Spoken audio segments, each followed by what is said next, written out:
Just all right, well, in the interest of being prompt, we'll go ahead and get started. We might have a few more people trickle in, but thanks so much for coming tonight to the Citizens Planning Academy. I'm Alexandra. I work with Idaho Smart Growth.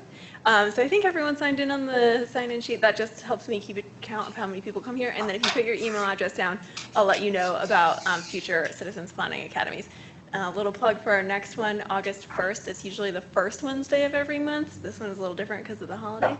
But August 1st, we're having Shellen Rodriguez from CCDC and Eric Kingston from the Idaho Housing and Finance Association talk about housing and what are options that we can do to provide more housing in Idaho, which is a very hot topic right now. So I hope you'll join us. If you're on my email list, I'll send you a couple emails about it. And tonight we have Melinda, I just tried to put your two names together. Melinda McGoldrick from the city of Boise, talking about Energize Our Neighborhoods, which is a program of the city of Boise, which I think is really exciting and it should be interesting. So, come on up. Thank you. All right. Hi, everyone. For those of you who haven't met, my name is Melinda. And like Alexandra said, I'm the program manager for Energize Our Neighborhoods. I work for the city of Boise. Someone was asking me earlier how I ended up in this position, and I was joking that I fell into it by accident, which is mostly true. I had done a lot of work previously in my career working with the community in all different kinds of aspects with volunteers, different folks, but it was always kind of through a different lens, and I really wanted the opportunity to work with people in their neighborhoods and through something really positive and something where people wanted to get in and be engaged, and we could, see what we could do together to work on projects and get things done. And so when I saw this job advertised, I jumped on it and thought that probably sounded like the best job I had ever heard, and I was lucky enough to get it. So here I am. I actually moved to Boise for this job, so I am a relative newcomer. I've been here since 2015, but I love Boise, and my husband and I are very happy here and have no plans to leave. So this is my opportunity to share with you a little bit about Energize Our Neighborhoods. We'll talk a little bit about how we got started, some of the things we're doing now, and please feel free to stop and ask me questions along the way if you have any. Very informal. Okay, so this is always the hot topic right now, right? Boise's changing a lot. How many of you were here in 1968? No one. Okay. Oh, you were born. Living here. We've been here like that. Living here. So this is a really cool photo I found in our archive a while back, and I think it's just an interesting juxtaposition to what Boise looks like now. Obviously, we all know that Boise's growing at a very rapid pace, but I think just visually looking at how different the city looks in that amount of time. And I think that provides us this really unique opportunity right now to lay that groundwork and to continue building up those structures and the systems that are in place to help us stay together as a community so that we don't lose that connection to each other as Boise continues to grow. So on that trend, we're going to continue to grow a lot. This is some information from Compass, just some projections looking at what is likely to happen in this area over the next 15 to 20 years, how many people are probably going to be moving here. That means a lot more housing that we need. That means infrastructure that needs to be developed. That means services that are going to need to be provided for folks. And of course, where are all these people going to live? Not just in homes, but I'm thinking more of the neighborhood aspect of this. So everybody picks their neighborhood where they live for different reasons. And we have that opportunity to make sure that all of our neighborhoods are great places to live so that nobody is, somewhere where they don't feel connected to community, hopefully. So this is all kind of part of the Cities Live campaign. I don't know how familiar you guys already are with this, but it's kind of the city's approach to a lot of different aspects. Protecting our environment, making sure that Boise is a great city for business, for things to continue growing, and then always that connection to our communities. So vibrant communities is kind of where Energize Our Neighborhoods comes in here. So what is Energize Our Neighborhoods? Energize is a partnership. So we work with residents, we work with other community partners, key stakeholders, other public agencies, all around, really celebrating our neighborhoods, making sure that they're unique, that they're vibrant, that they're livable. Livable means a lot of different things to different people. Personally, that's why I kind of like that term, because livable is what you need it to be. So, if to you it's, having bike lanes because you're a really avid bicyclist and you really want to have that infrastructure, great, that's really important. That's absolutely something that makes your community livable. Maybe it's, you know, sustainability and having our composting programs and recycling programs and, you know, opportunities to get involved that way. That also is livability in our community. And so Energize is really looking at how can we bring all these things together and how can we work together to make sure that, you know, all those things are in our neighborhoods. So what do? We do a lot of different things. This has continued to grow. So when I was brought on board in 2015, the program had originally kind of gotten started up in the Vista Neighborhood and folks had dived right into some projects, but the whole framework for the program wasn't really entirely developed, which was another part of the job that really interested me, was this opportunity to build it out more and really say, what can this program be? So of course we have our neighborhood livability projects. I'll get a little bit more into detail about what those are and kind of how those work in a bit. But that's really the on-the-ground change that you see in your neighborhoods. We also have engagement. So that's opportunities to bring folks together from all across the city.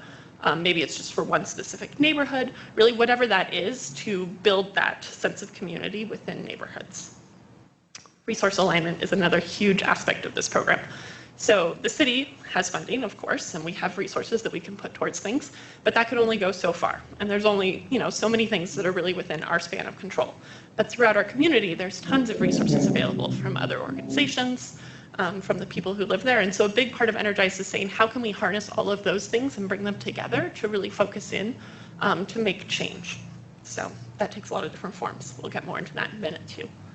We also have capacity building as a big part of what we want to do, because it kind of goes back to that saying that everybody's heard. If you give someone a fish, they can eat for a day, but if you teach them how to fish, you know, they can eat forever. So it doesn't do the citizens of Boise really any good if we as a city come in and do a project and we finish it up and then we leave, and there hasn't been any involvement in that process all through the way. It means that there's something hopefully better in their neighborhood that happened, but they haven't learned how to do it for themselves, and they haven't learned how to engage with the process and interact with folks. And that's really part of what Energize has been focusing more and more on lately, is how can we ensure that people know how to do that in the future for themselves. And so we look at capacity building through a variety of different things, but just opportunities to come out and talk to the public like this tonight definitely fall into that category and are something that we're really excited about. And then celebration. Celebration both of Boise as a city, it's a beautiful, wonderful place to live, and then celebration of our neighborhoods, events, activities, all different kinds of things like that that Energize helps sponsor. We've also had the opportunity to talk about Energize at several nationwide conferences over the last couple of years and kind of share what Boise is doing. Energize is a pretty unique program because we're combining community development and resident input and kind of that community aspect with data. And so far, I haven't been able to find many other projects that are really marrying those two the same way that we are. Lots of projects out there really just focus specifically on data, and lots of projects focus really specifically on community engagement, but there aren't many that are bringing them together, and so that's something that makes Energize pretty unique and something that a lot of people in kind of the community development world have been pretty interested to hear about when we go out to these different conferences and stuff.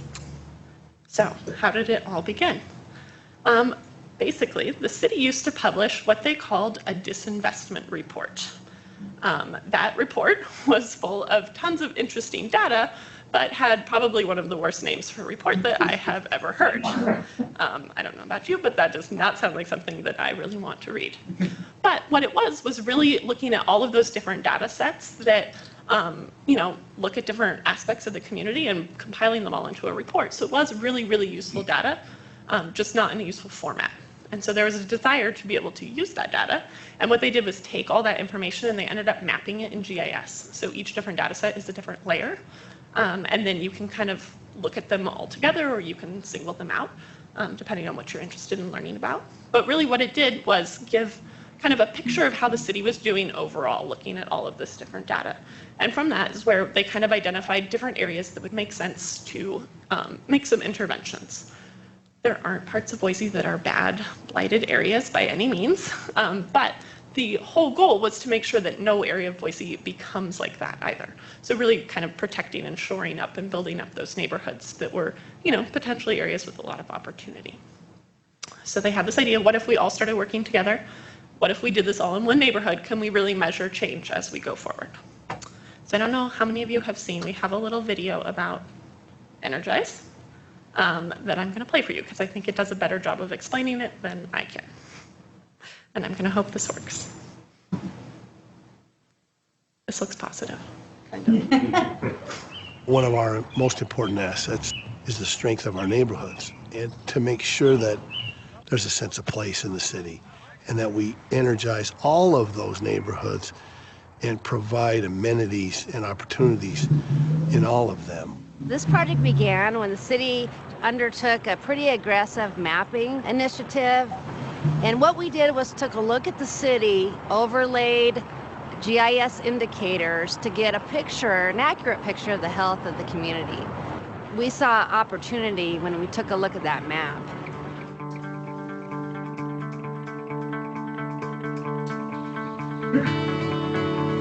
The view is what caught me because it's sort of up above the city. You're looking out over the mountains. It was just almost perfect. Well, it is the gateway to the city. It is the first thing people see when they come down from the airport. Well, there's just so much value here, and it's in the people. There's a great community that lives in the Vista neighborhood, and what this can be, the potential, is just amazing to me. About a year ago, we moved to the location here on Overland and Vista. It's a very central location. We're close to downtown, close to the highway. This location is really perfect for what we do.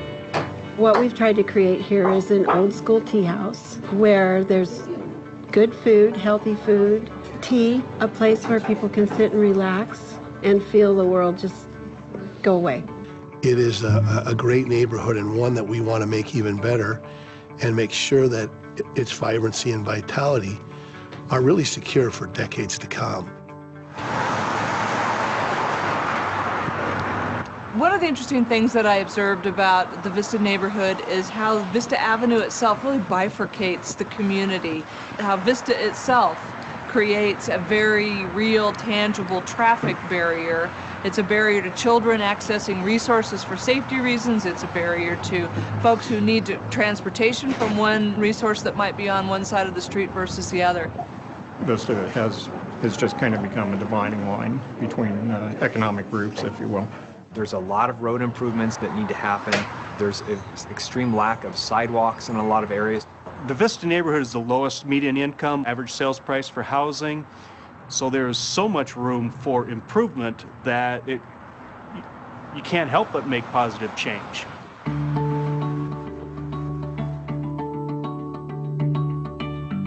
The Vista Neighborhood Project is under a new initiative called Energize Our Neighborhoods. Vista will be a project that will help us really see what kind of a difference can the city of Boise make when we partner and really focus our resources and align them on a single neighborhood within the city. It's a focus on how we're going to revitalize a lot of our neighborhoods across the entire city. And this is where we're going to start. We identified Vista as the starting point. We're going to learn a lot. We're going to build some plans, and we're going to try to replicate this across the entire city, customizing it for each neighborhood, but learning as we go. Not only do we have residents providing input, we have residents involved in designing the strategies, and that's what makes this project unique.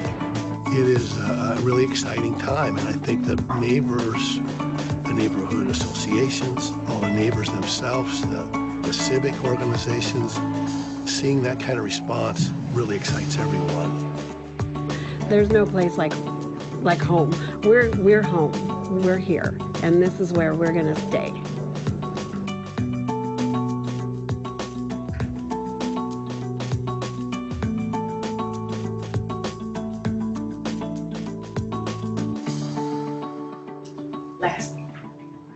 Go Vista.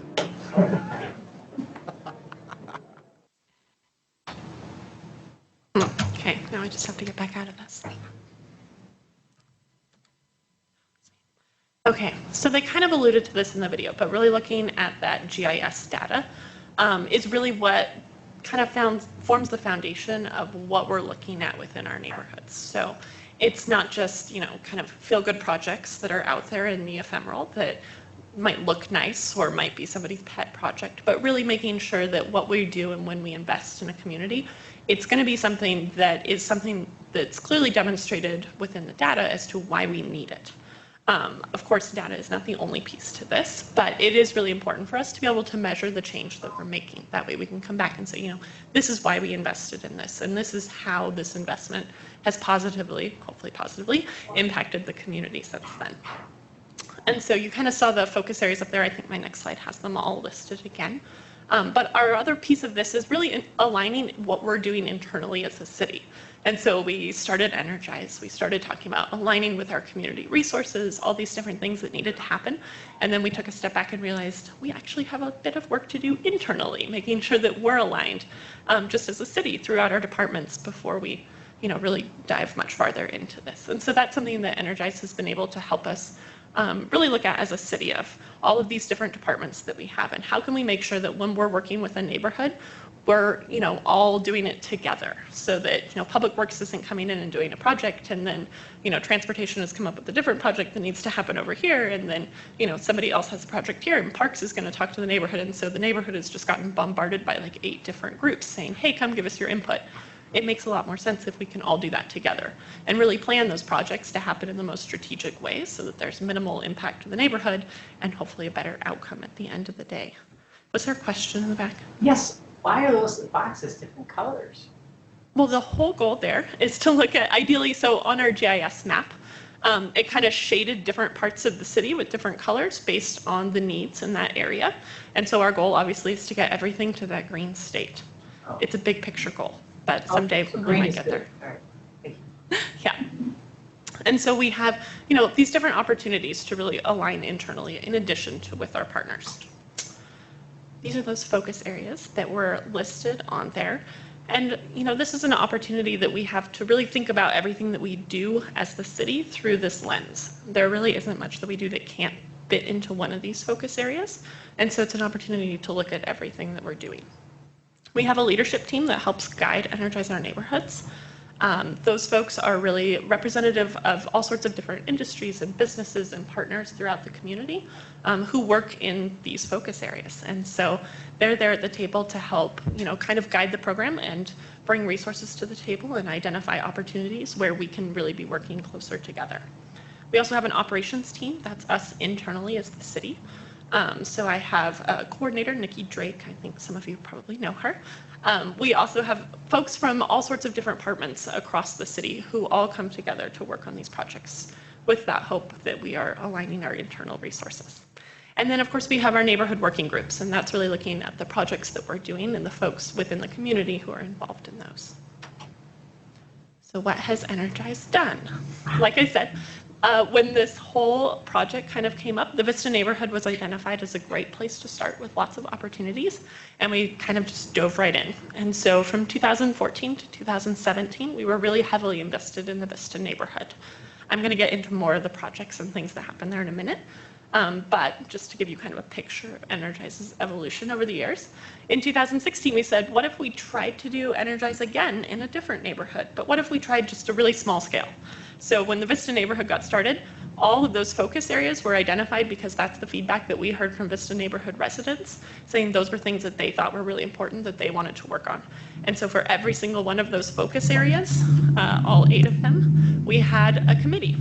And that committee had co-chairs, both a city representative and a neighborhood representative, and then we had other residents involved, we had other stakeholders, nonprofits, other public agencies, and those committees met every single month. So 8 different committees meeting monthly. We also had co-chair meetings monthly, so that's 9, and then we had a leadership team meeting monthly, so that's 10 meetings a month. From those of you who have done this kind of work or been involved in anything like this, you can imagine that is a lot of meetings and a lot of work and a lot of time spent just on kind of that meeting aspect of things, creating agendas, sending out meeting minutes, and really, trying to move those committees forward through that work. So we determined that doing all 8 focus areas was probably not a manageable lift in another neighborhood anytime soon. But it also makes sense because not all of our neighborhoods are the same. They're not all going to have the same kinds of needs or interests or wants. And so we decided that we would try working with the West Valley neighborhood in a much lighter version, where we would focus on 1 or 2 of the focus areas instead of all 8 of them. And so for that community, they were really wanting to focus on history and placemaking. For those of you who aren't familiar, USTIC runs through that area, and there was a historic town of USTIC back in the day when the interurban railway used to run through that area, and there were a lot of beautiful orchards, and it was kind of a very agrarian area. Obviously, since then, there's been homes built in that area. A lot of the folks who live there felt that when Ustick, the road itself, was widened, they had lost some of that sense of community because now people were driving really quickly through there.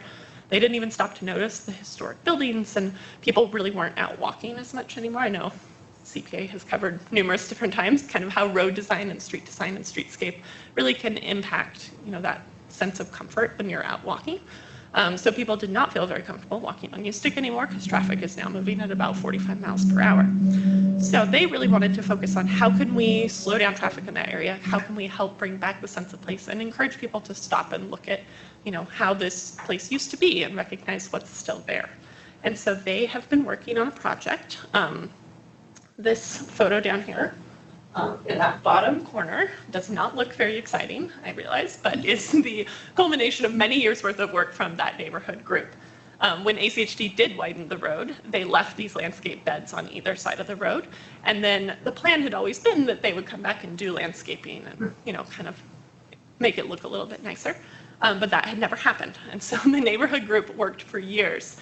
They applied for neighborhood reinvestment grant from the city and they were awarded it. And so this landscaping actually just went in at the beginning of May this year, which is just phase 1 of their project, but definitely something that makes a big visible difference for folks when they're driving by out there. And it looks a lot nicer than a bunch of dirt on the side of the road. So we had a big celebration to celebrate the fact that landscaping was finally in, and now they're looking at an opportunity to add kind of a plaza space in their park, and looking at a farmer's market potentially for that park as well, and some other aspects to really kind of help bring folks back together in that area.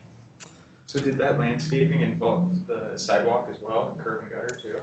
Or was that... No, the sidewalk, curb and gutter were already there. Okay. It was mainly just the beds. They have a couple other phases that they really want to explore with the potential for historic streetlights.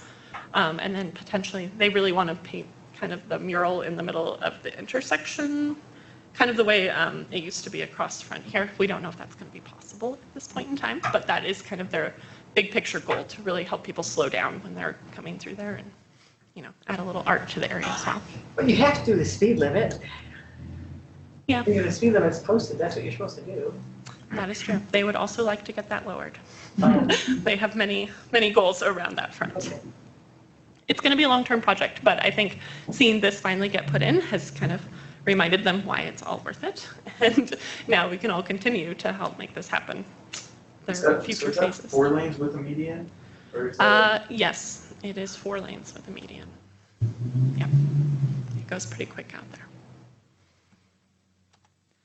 All right, so then we had this kind of interesting opportunity come up. I don't know how many of you are familiar, but the Boise School District is currently undertaking what they call a community schools model.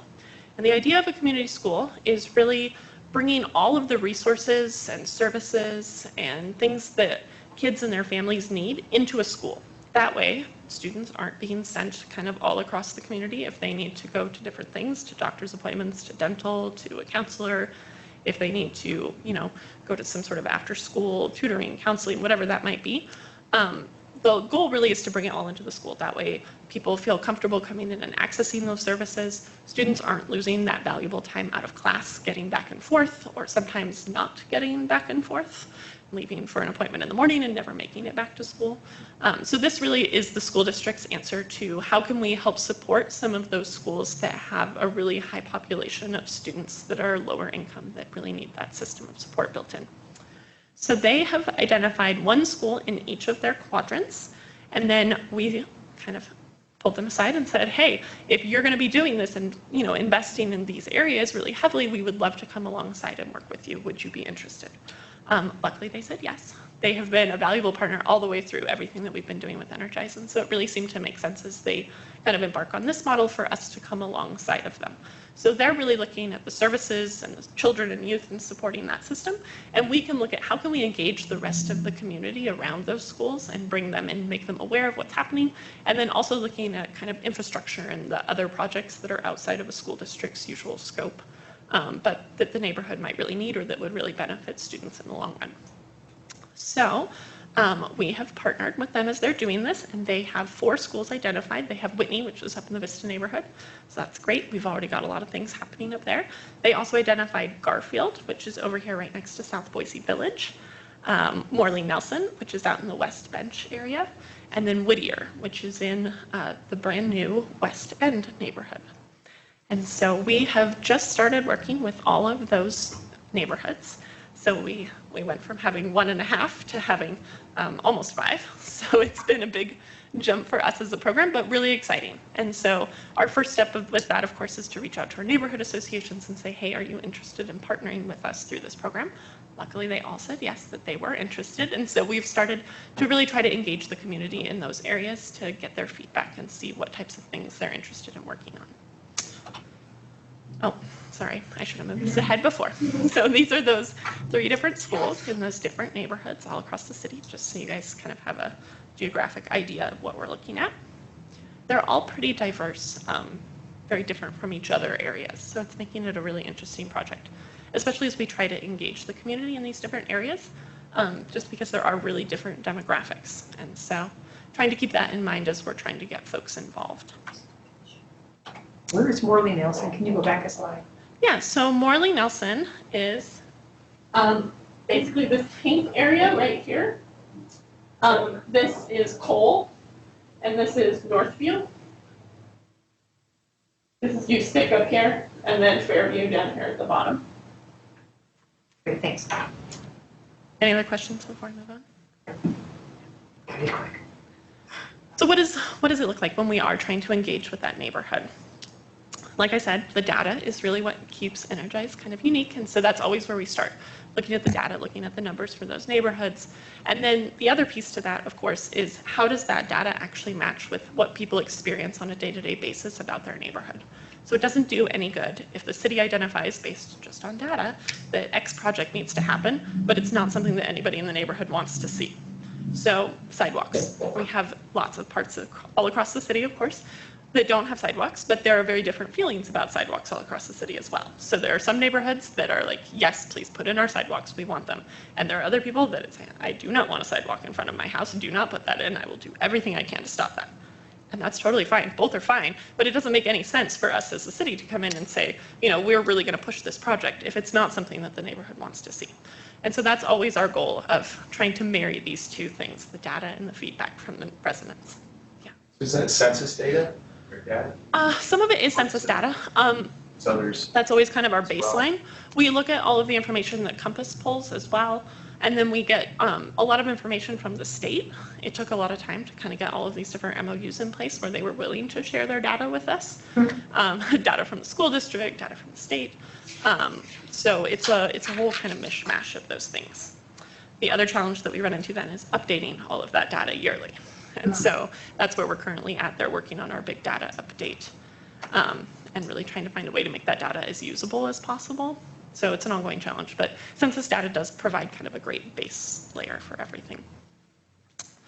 Before you move on from the data piece, I might as well just ask, is there a place that like general citizens can view all of that on the GIS? We're still working on that.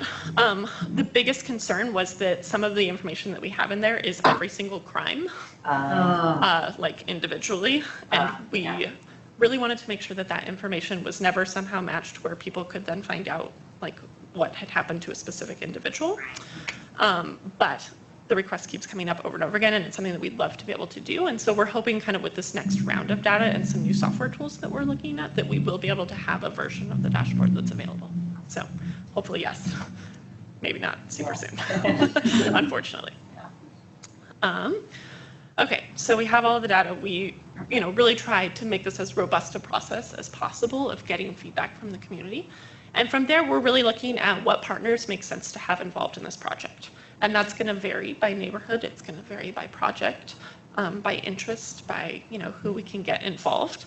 But really, that partnership piece is what makes Energize as strong as it is, because we can't do everything alone as a city.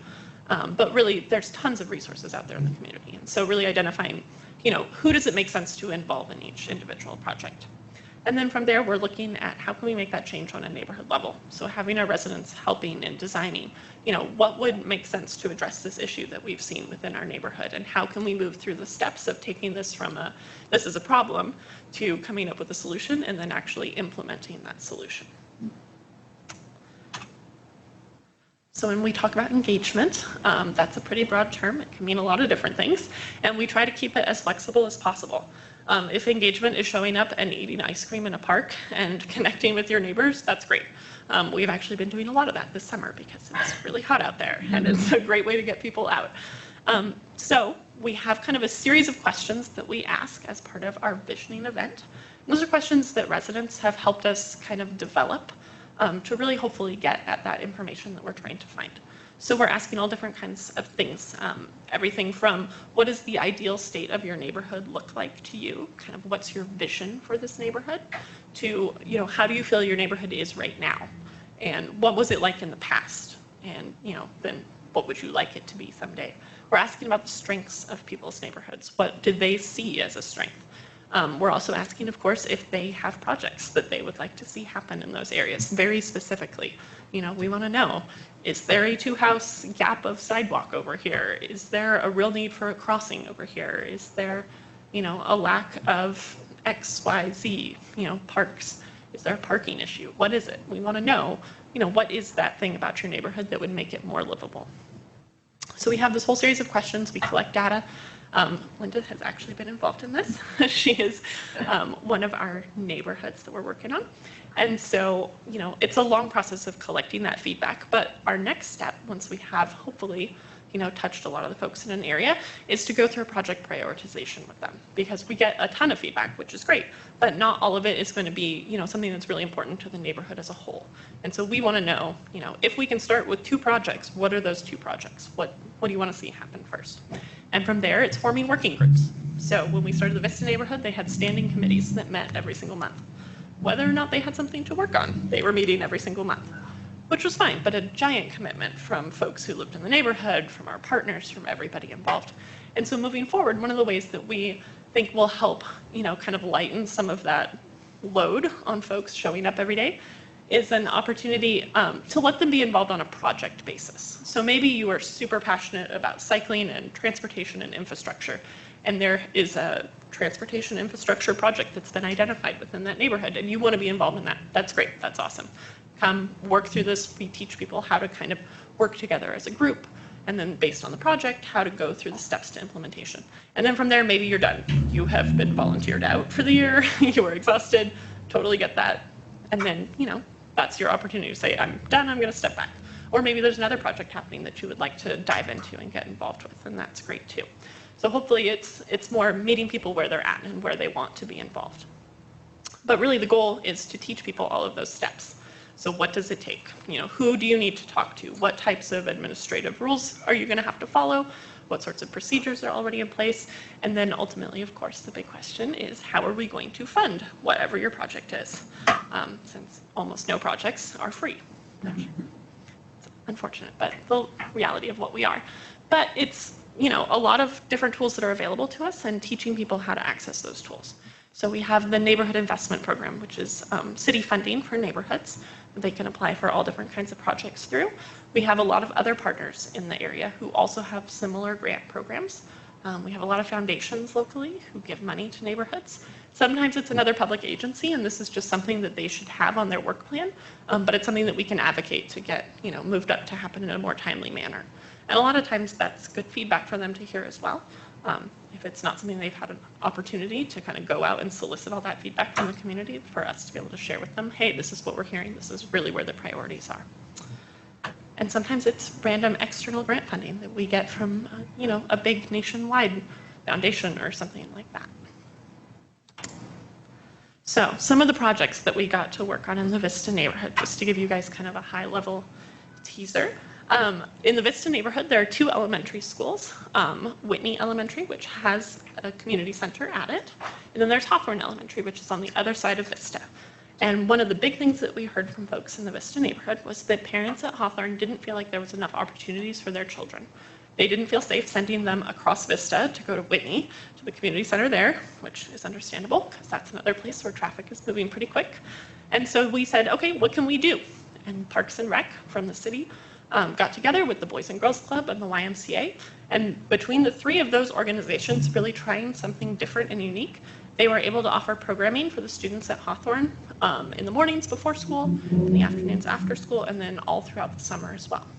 So it's kind of a new partnership that had been formed. It wasn't something that the YMCA or the Boys and Girls Club had done before, where they had done kind of very site-specific programming at some place that they didn't own already. So outside of, a brick and mortar Boys and Girls Club. But it worked well. This is an ongoing thing now, and hopefully an opportunity for those students at Hawthorne to, have some place to go before and after school and to get engaged. This is another kind of fun project. So the American Red Cross has what they call Sound the Alarm campaign, which is really helping to protect families from home fires, which I will, full disclosure, used to work for the Red Cross, used to run this campaign. So it's near and dear to my heart. But home fires are actually the leading cause of death among American families, and people die in home fires way more frequently than I think most of us would ever realize. And so the Red Cross, who responds to home fires all the time, said, what can we do to hopefully work us out of a job in that respect? And so they have this campaign where they're installing smoke alarms in people's homes completely for free and providing some general safety education for folks. So they said, do you have any ideas where all across the city would be a good place to do this? And I said, of course I do, in the Vista neighborhood, where everything else is happening. And so they came out, we got a ton of volunteers involved, and I think they installed around 260 smoke alarms in homes.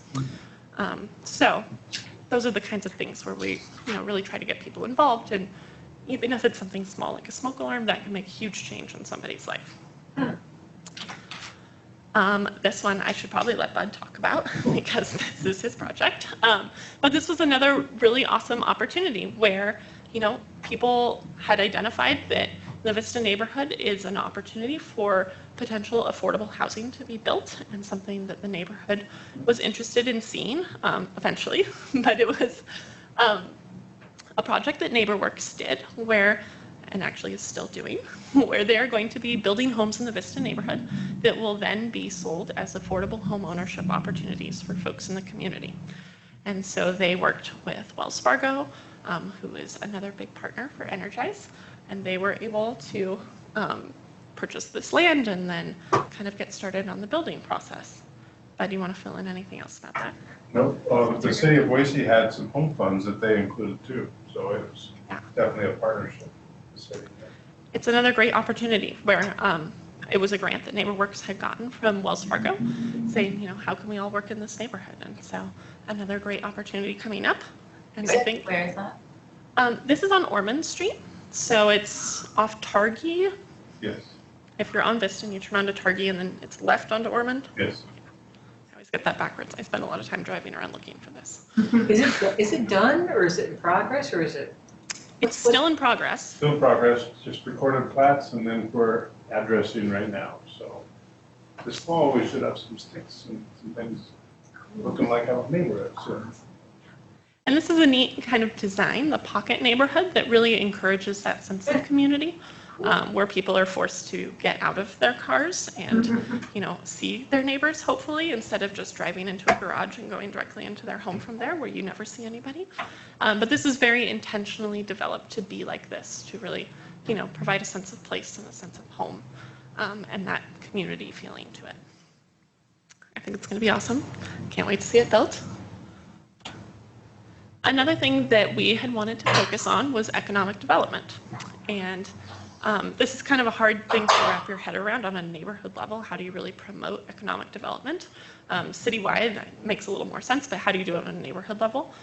One of the things, though, that we decided to start with was trying to reach out to the business owners in that area and see what types of needs they had and what types of things they were interested in working on. We had a really difficult time with that, to be entirely honest with you. It was almost impossible to get them to show up for anything, and when I started, there really wasn't any functioning committee really happening.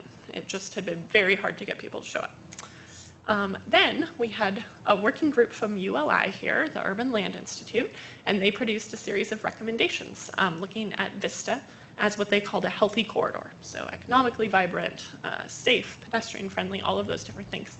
And one of the recommendations that working group had said was that Vista should be narrowed to a 3-lane road. So 1 lane in each direction travel-wise and a median for turning. This was just a national working group. They had no tie to anything directly here.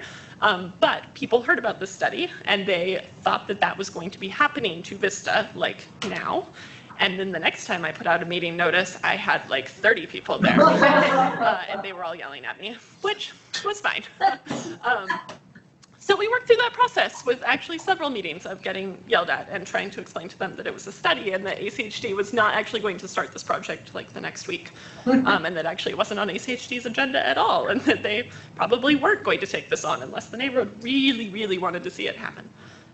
Anyways, but the great news from all of that was that we did connect finally with folks in that area, and they absolutely wanted to be, you know, kind of more connected as a community of business owners up there, and that they saw a lot of opportunities to share marketing and to help kind of support each other. So they decided to form the Vista Bench Business Association, and they have been going strong now for about 2 years.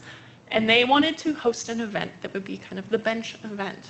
And they thought about First Thursdays downtown and kind of what a great opportunity that was to get people in and out of different shops and learn about what was going on. And so they decided to start hosting First Fridays on the bench.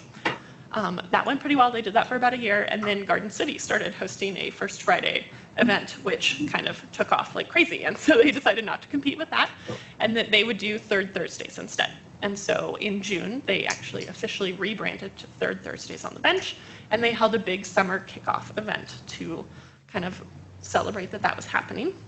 Yeah. They have a car show now. This is the second year that they've been doing a big car show in Vista Village's parking lot. They had a day for kids. They had a bike rally. They had all different kinds of things going on. But this is kind of their big thing that they want to push up in that community. It's an event that brings all the neighbors together and hopefully brings new folks up to the bench as well to see what types of businesses are up there and what kind of a cool space it is. What are Pug Pals? I do not know what Pug Pals are. It was something that Bark and Purr, which is a pet store up on the bench, they had, they did Pug Pals as one of their opportunities to do First Friday. I think they had pugs. I didn't actually go in. It was a very cute picture though, so I decided that we should keep celebrating that. Next, here we go. Okay, so I'm not going to talk about all of these, but this is just kind of the overview of all the different kinds of projects that happened up there.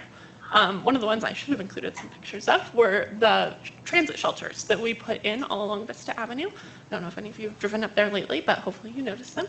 Hopefully it's making transit, using transit a little bit nicer for anybody up there. Now there's a shelter. All the shelters have public art on them. They have a little light inside. And then we installed bike racks at all of them as well. So that was a kind of great opportunity for us to be able to use some of our community development block grants to, you know, enhance part of the neighborhood and really partner with the neighborhood association and also Valley Regional Transit to do those types of improvements. Yes. Of these projects, can you maybe highlight generally the things that happened that would not have happened had it not been for Energize Our Neighborhoods? That's a great question. Well, I think a lot of the children and youth programming, the Boise Pre-K project is part of Energize Our Neighborhoods, but that was an initiative that was kind of underway at the time and that just made sense to fold into Energize Our Neighborhoods. So I think that one would have carried on whether or not we would have been there. But you know, the partnership at Hawthorne Elementary for sure wouldn't have happened if Energize hadn't been there. The group also decided to take on junior high programming as well for students up at South. I don't think that that would have happened either. Some of the other things, the Atlantic Idea House. So that one is kind of an interesting project where the city ended up owning a home up in the Vista neighborhood, and they decided instead of just rehabbing it and selling it, that they would use it as a demonstration for a little while as a way to showcase what types of energy improvements or energy efficiency improvements people can make in homes that are very similar to that. It's kind of a mid-50s, maybe late 40s type of home, very similar to a lot of other homes in that neighborhood. And so they rehabbed that whole home. They had it open for about a year with different tours happening and for folks to be able to come through and learn about all those different types of things that had happened in the home. And now eventually it will be sold as an affordable housing opportunity for folks in the neighborhood. So that's kind of a unique project that happened. We've also done a lot of different placemaking arts and history projects up in that area. So history was something that the residents said they really wanted to learn more about. That was another part of the city that was very rural and kind of agrarian back in the day. And so we did a whole history report of the Vista neighborhood, and then they did a series of walking tours to have people actually walk around and look at these different historic things that were still there and learn about what had happened. We also have a large piece of art that will be going in on Vista. We're really hoping maybe later this fall, but probably not until next spring at this rate. That wouldn't have happened without Energize either. Some of the other things were definitely a direct outcome from residents just saying this is what we want to see. One of those was hearing from them that we want to know the police officers who patrol this area. We want to see an increased police presence. We want to feel comfortable knowing, who I'm going to call if I need to call that non-emergency person. And so the Boise Police Department located a substation in that neighborhood. That way police officers are kind of in and out much more frequently, seeing what's happened. Another piece of that was stop signs. So people said we have all these uncontrolled intersections all throughout the neighborhood. It's really unsafe for pedestrians, for drivers, for everybody. And so that was a pretty easy thing actually to reach out to ACHD and say, hey, will you put in stop signs here? And they got it done amazingly quickly. They put in 17 new stop signs. So now they have more of a traditional grid pattern throughout that area. So I think some of them would have happened anyways, but I think there's definitely quite a few that Energize was the catalyst behind. Did you have a question? Yeah, I have a question about the Healthy Communities, the neighborhood cleanup. What was that about? That was another big project that the neighborhood really wanted to take on. They had a kind of traditional cleanup day, so opportunities for folks to bring all of those kind of larger items that are really hard to dispose of out. We removed over 63 tons of things from the neighborhood. So we had those big bins were placed kind of throughout the neighborhood, and then they had folks from the neighborhood association who had trucks and trailers and stuff driving around to help people load it up and take it to those big bins. They had a few people who kind of came out and said, I wish I could, but I'm not physically able to help with this. And they had neighborhood volunteers go in and kind of help them get things cleaned up. Really, it was an opportunity to get rid of, those things that, how do you get rid of otherwise, and that opportunity, or that cost money to dump, that type of thing. It's something that the neighborhood, it was super popular, and they actually just did again this last spring. And something that they plan to do kind of moving forward. They're going to focus in on different little pockets of the neighborhood, because undertaking the whole neighborhood all at once was kind of a big project. But definitely something that it's a great opportunity to do in any neighborhood. So there's a pretty standard kind of process of how to do that. And once folks in the neighborhood learn how to go through that and work with public services in the city, it's a pretty easy way to get a lot of areas cleaned up. Other questions? Yeah. Just like the cleanup thing and doing it every year.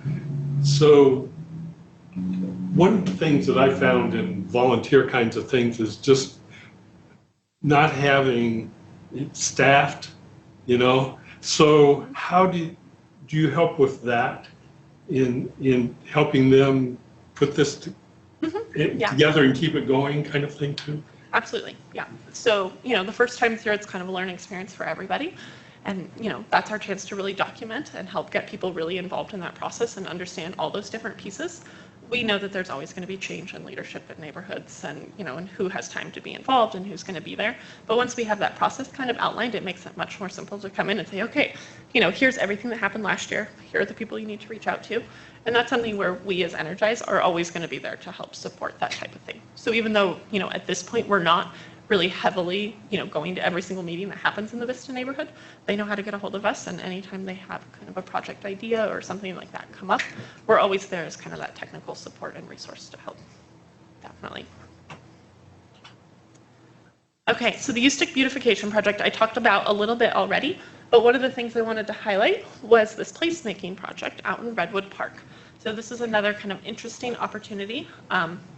This picture is a little hard to tell, but this right here that people are sitting on is actually an abutment that was left over from the canal out in that area, and part of where the interurban railway used to go over the canal. And so when U-Stick was widened, it was something that was going to get kind of demolished and taken away, and our city arts and history department director said, please don't destroy that, it's historic, we want to use it for something. And so she had it placed on the side of U-Stick because that was what ACHD would do at the time. And it's been sitting there ever since with this idea that someday it would turn into something interesting for the neighborhood. And so this is something that we're currently working on, is really taking that abutment and turning it into kind of a little plaza where people have a chance to sit down, learn a little bit about the history of an area, learn about what the interurban railway was and kind of how that used to be out in that area. So we had a big celebration, You Stick in Bloom, that was to celebrate the landscaping project going in, but also to collect feedback about this project before we move forward with it. And we're hoping to get that kind of underway in construction by the end of this year. So another piece of what Energize has been doing lately kind of falls under that celebration category of how can we highlight what's unique about Boise and how can we get people more involved. 3 years ago now, 2 years ago, I guess, we went to a conference. The Energize team went to a conference, and as part of that conference, they had neighborhood pride tours, and it was kind of a after-hours thing. We all decided that that was the most valuable part of the conference by far, and that it was something that we had to bring home and do here in Boise.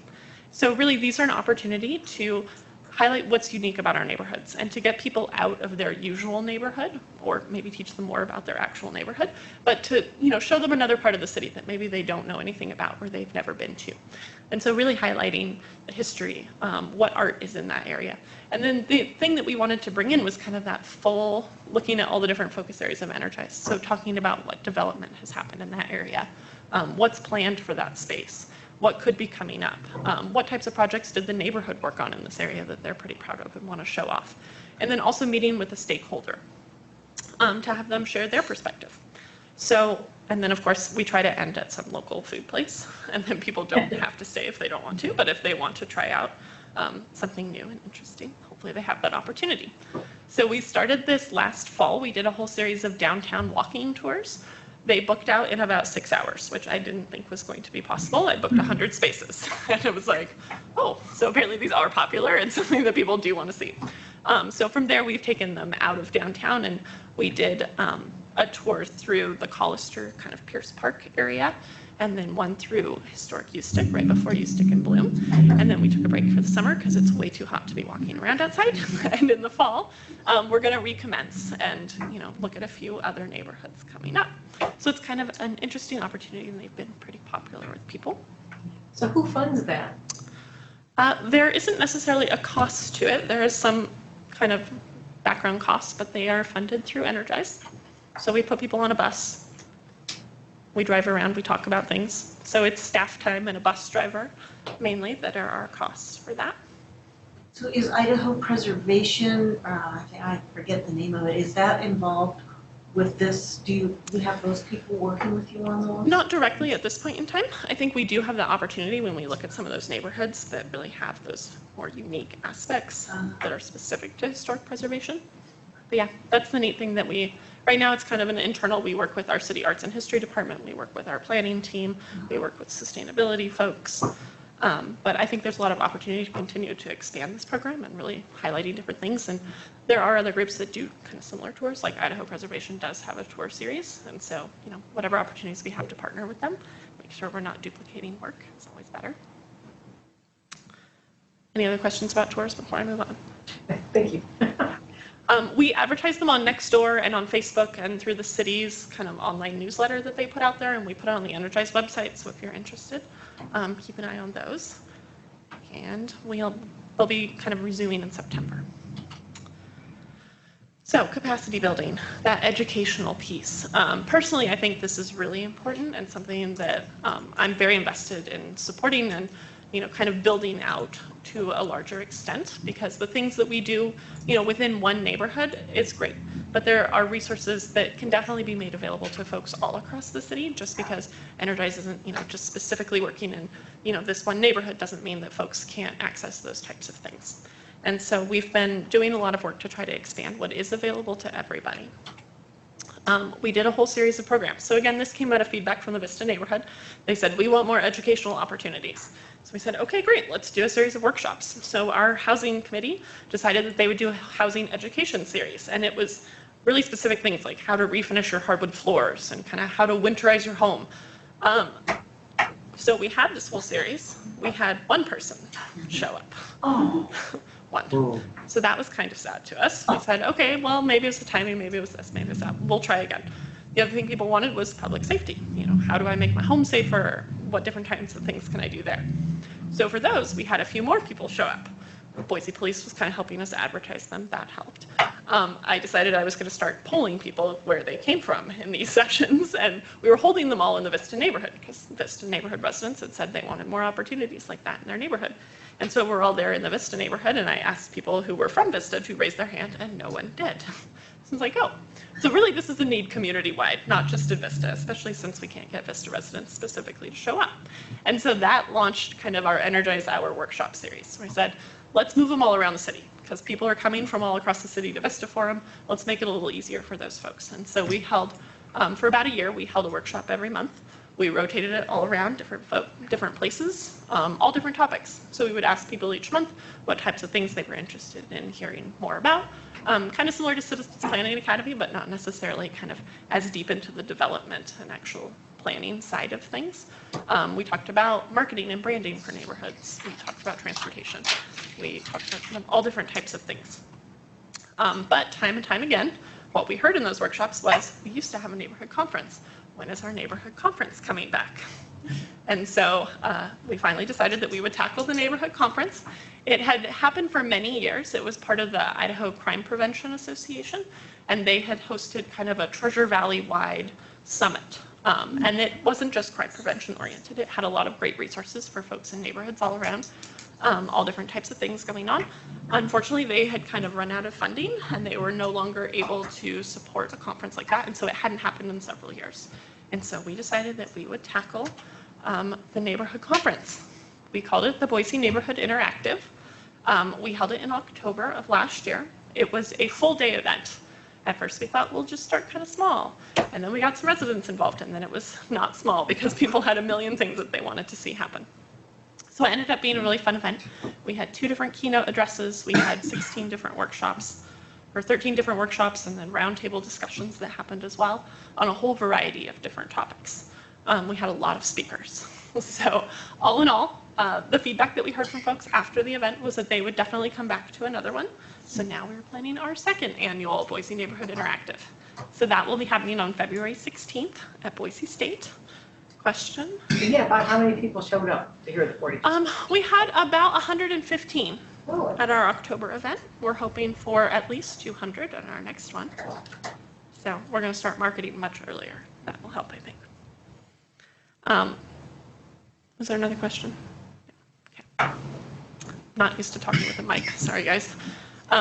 So this has been another opportunity to also get people engaged and learning how things work with this type of event. So we have a steering committee that's helping to plan this conference made up of folks from all across the city. And it's really their opportunity to kind of help craft what would be most valuable to residents to come and learn about, and what type of format do they want to see, and how do they want to engage with this.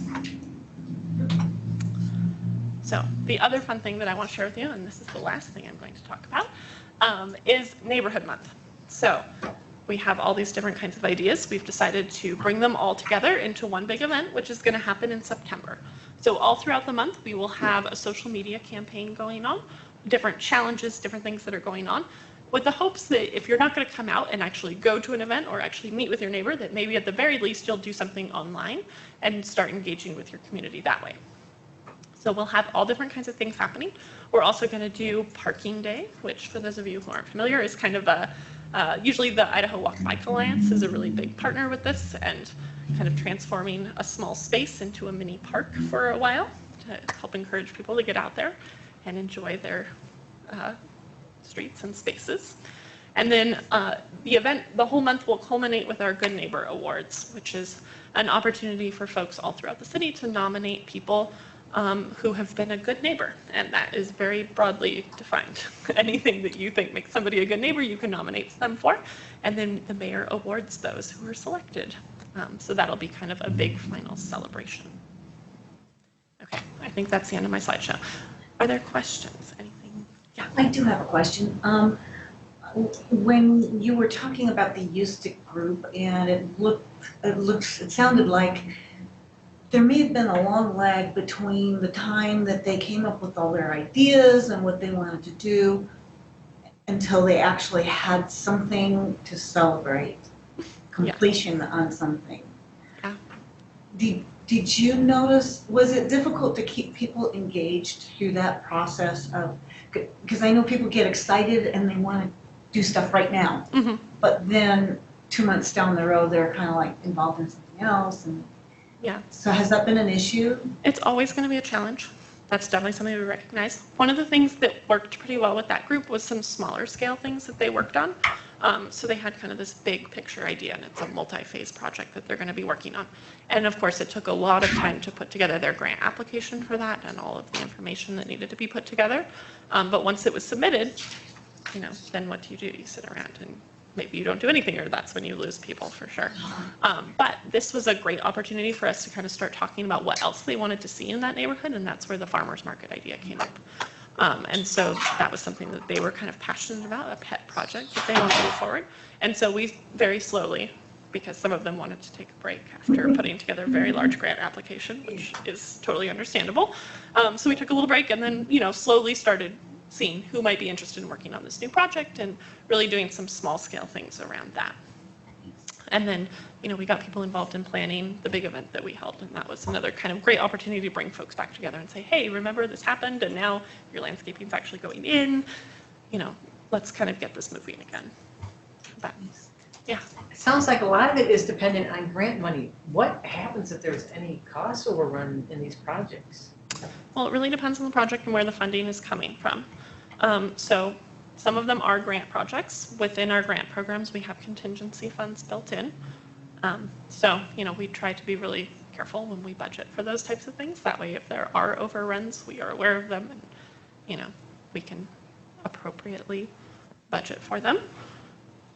It hasn't been a huge issue to date. Most of the projects that we've taken on either have been funded through the Neighborhood Investment Program, or they're things that the city has decided to sponsor on their own, or something that a partner agency is moving forward with. And in the case of a partner agency doing it, obviously their budget is kind of, within their concerns, and, it's something we try to be really careful about, for sure. So does anyone survey the Vista people to find out if they're happier with the changes, or? That's one of our next steps that we're actually planning to do later this summer. Our contractor is out on maternity leave, but when she comes back, that's going to be kind of one of our big final projects, is really asking people, do you see a difference in this area? And, do you know where it came from? That type of thing. Or have you benefited from this type of thing at all?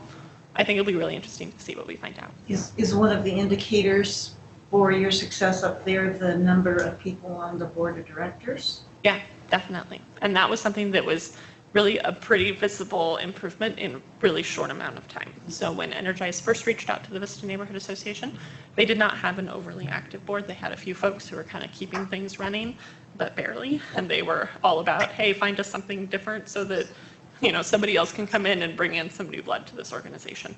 And through the work that Energize was able to do, and really the people that we were able to bring into the process, the last 2 years, I think they've had full board, all of the spaces that they could have. They had folks who were interested in participating on them. And so it's definitely been great to see their neighborhood association a little bit more engaged and active, and, back up and running. They've got new folks involved. So, yeah. Thinking about diversity, what kind of participation did you have from people with disabilities, ethnic racial minorities, refugees, non-English speakers? In the Vista neighborhood? Anything that you've been working on? I'm just curious. Yeah, so in the Vista neighborhood, not a ton, honestly, like maybe 1 or 2 folks. That's something that we have been trying to be very intentional about, doing a lot of outreach to those more diverse populations to get people involved. The new neighborhoods that we're working in, working with the school district is great because they have a lot of access, obviously, to parents and their families, and they know kind of what languages and what folks need and where they're connected.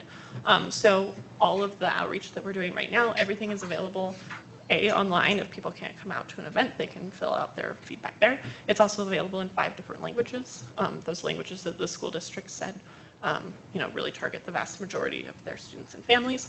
And we've really been trying to connect with those organizations who are serving those different populations and asking them to spread the word about our events that are happening and about the survey and opportunities for them to provide their feedback. So it's still in its early stages, but I'm hoping that we see a much larger involvement from a broader section of the community. But it's definitely a challenge, no matter kind of how you try to do it, but we're trying to hit as many bases as we possibly can. Questions? So think you mentioned, so you have very specific neighborhoods that you selected as a study that you wanted to focus on, so Vista and then Ustick. How do you work with like neighborhoods that would maybe come to you with an idea of a project that they just want to see you provide them with resources potentially, and can they apply for grants? Yeah, absolutely. So the city has what we call the Neighborhood Investment Program, and that is open to any neighborhood associations to apply for projects through. And so that's always kind of our first way to route things, because that's a source of funding that's pretty available to help support those types of projects. So that's our first step, is if somebody comes to us with a project, connecting them with the appropriate project manager to really help them scope it out, to come up with a budget, to think about all of those different steps that they're going to have to go through to get their project done, and then submitting a grant application. So we accept applications once a year, and then they have the opportunity to get funded. We usually have $500,000 allocated for that program every year. It varies a little here and there based on other budgeting priorities within the city, but it's been pretty stable at 500 for quite a while now. We also have a lot of resources through the Energize Our Neighborhoods toolkit, which, thank you for asking that question, because I forgot to bring up. If I can find my mouse, I'm actually just going to pull it up really quick here to show you guys.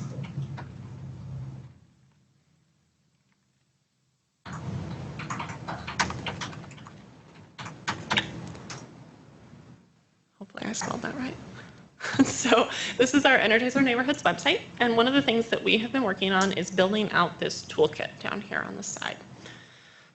So all sorts of different resources if you're looking for information. We've tried to pull it all into one place just because it can be really hard to find things on the city website, which we recognize is not overly user-friendly. The good news is they are redesigning our website. The bad news is they've been saying that the entire time I've worked for the city, so I don't know when that's going to be done. Sorry, I probably shouldn't have said that. But theoretically, it will happen sometime. It can only go up from here. So one of the things that we wanted to do was pull together the things that we get asked questions a lot about, and then the kinds of resources that we wish the community knew about and accessed more frequently. And so we tried to pull them in here with links to things, because trying to find this information through the various different departments can be really a challenge. So lots of things here. We have different information about, different engagement resources that are out there for folks. And then one of the things that we had an AmeriCorps Vista team working with us over the last year was developing our neighborhood association toolkit. I don't know why this isn't opening. Because there's nothing there. What's like it should be loading. This is not an ideal demonstration of our city website. Let's try here. Maybe a pop-up blocker or something. Oh, that could be it. Oh, look. East End. What's like the biggest dollar amount project you've done so far? Well, the Ustick project was a pretty high dollar amount. I think that one was $106,215. Okay, I don't know how to make it pull up. I don't know if it's pop-up blocker or if it's not working, but I will fix that tomorrow if it's our website that it's not working on. But we have a whole toolkit that really helps people in neighborhood associations look at, where are you at? Are you at kind of an established stage? Here's the steps that you need to be working at. Here's how you can work on growing your neighborhood association. Here are some kind of best practices and some other resources that are available through there.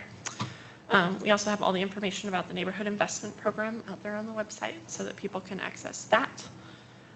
We have a lot of different partner grants linked here as well. So if you're ever on there and you see other local organizations that you know of that aren't on here, please let me know and I'm happy to add them. Trying to make this as useful of a resource for folks as possible. And then a big piece that is coming very soon is a whole series of how-to guides. So from our work with the neighbors out in the Ustick area, they said, we want to start a farmer's market. I said, I have no idea how to start a farmer's market, but I will go and learn. And so we have a whole document that is in its final review stages before it's going to be completely done of how to start a farmer's market. Here's all the information, everything you need to think about, everything from permitting and location and getting people involved and setting up a board and kind of all of these different things. And so we've been working on a whole series of those guides. We'll have one for placemaking. We'll have one that hopefully will also be done very soon. That's kind of a guide to how development in Boise works. That is something that is a very hot topic right now that we wanted to be able to provide a little more, how's something understandable for folks to be able to access and read through and hopefully understand how the process works a little bit more than trying to figure it out from the city's website, which we've been over. So all different kinds of information that's here. And really this is our goal, to provide resources to the community as a whole, not just those specific neighborhoods that we're working on. But it's a work in progress, and it's nobody's full-time job to build this. And so it's kind of as we have opportunities or as we hear from folks that, hey, this would be really helpful, that we are trying to build it out. Something that is maybe as controversial as sidewalks or no sidewalks or 4 lanes or 2 lanes is affordable housing. Mm-hmm. And some of the things that I work on are trying to work to support affordable housing when it's before public bodies and public hearings and that sort of thing. Mm-hmm. So when you are working with these neighborhoods, is that something that comes up? Are you hearing a welcoming voice about affordable housing, or are you? And are you doing anything about that? Because there's this very broad kind of need in the city, and I guess I should say huge need. And of course, it can't just exist in one place. You can't just build 3 high-rise buildings and park everybody that's low income in one place. Yeah. So, are you addressing that in these? So thank you for bringing that up, because that is really critical right now, right? Especially with all the folks moving here, people need a place to live that is affordable, and that applies to all different kinds of income levels. So not just, extremely low-income folks, but, even our workforce housing and places for folks who, work in the service industry to live. We need housing at all of these different levels, basically, just to keep up with the demand right now. And so that is something that I'm really excited about. We're going to be launching this fall, is kind of a whole campaign around combating NIMBYism. And that is mainly through providing information. So what does affordable housing actually look like? Who actually lives in affordable housing? Why do we need affordable housing? What is kind of the current outlook of our city as it is right now? This is another something we recently got back from a conference, and in Houston, Texas, they have a really great campaign that's going on. It's called Can I Be Your Neighbor? And it's basically a whole social media campaign and an educational program that they have to inform their residents of the need and, who is this? And so that's something that I immediately was like, we absolutely need that here in Boise, and something that we're working on right now with the hopes of rolling that out later this fall. It's not as early as it should have been probably, but better late than never. But an opportunity really to talk to people before there is a development in their neighborhood that people, have a preconceived idea about what it might be or look like or who might live there, but to be able to provide that education up front about why it's so important. And then hopefully if there is an opportunity for development in their neighborhood, we have the neighborhood who is informed and they can come and say, yes, this is why we support this, or, an actual reason why they don't support it, if that is the case, that is beyond just kind of your typical, we don't want that in our neighborhood. So I think it's really important. I think we should have done it a long time ago, but we're going to do it now. So that'll be coming. Keep an eye out. Hopefully later this fall. Is that part of the city's new housing strategy that they're working on, or is that? Yeah, it will be part of that. Okay. Yep. So we're really working on kind of setting that foundation. Where are we? What do we need? How does this look? And then taking it beyond just kind of that, really strategy level to something that everybody can relate to, understand, very simple. And that would be something also that if you guys are aware of groups and places that we can share that information to, I would love to hear. Any other questions? I have no idea what time it is. I'm really sorry. Oh, it's 7:14. We have a few minutes left, but we can also wrap up early. That's where we're at. Okay. I brought copies of our annual report if anybody would like it. I realize that it is July, but it actually was just recently published for 2017. And then my card is up here as well. I'm happy to chat if anybody would like, and I'll hang out for a bit too. So thank you for having me. Awesome, thank you.